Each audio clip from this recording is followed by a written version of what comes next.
Sir నా first and second attempt పోయింది, నేను గివ్ అప్ ఇవ్వాలా లేదా కంటిన్యూ చేయాలా?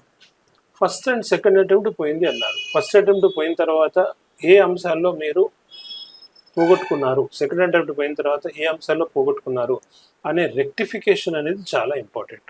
అది ముందు దాన్ని పరిశీలన చేసుకుని రెక్టిఫై చేసుకుని you can go up to third or fourth attempt. అలా కాకుండా మీరు రెక్టిఫికేషన్ అనేది చేసుకోకుండా, ఆత్మ పరిశీలన చేసుకోకుండా ఏ అంశాల్లో మీరు పోగొట్టుకున్నారు అనేది స్పష్టమైన అవగాహన లేకుండా అదే పనిగా నేను సివిల్స్కి ప్రిపేర్ అవుతున్నాను అనుకుంటూ మీరు ప్రిపేర్ అయితే అది ఆత్మద్రోహం అవుతుంది. మిమ్మల్ని మీరు మోసం చేసుకుంటున్నట్టు, మీ పేరెంట్స్ని మీరు మోసం చేసుకుంటున్నట్టు. మీ జీవితంలో విలువైన కాలం 20 ఏళ్ల నుంచి 30 ఏళ్ల సంవత్సరం మధ్య ఉండే 10 సంవత్సరాల విలువైన కాలంలో అతి ముఖ్యమైన సమయాన్ని ఏమీ పొందకుండా మీరు నష్టపోయినట్టు. సో అది కాదు.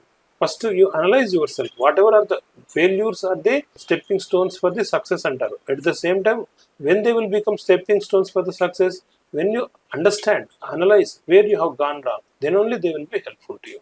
So always check your self.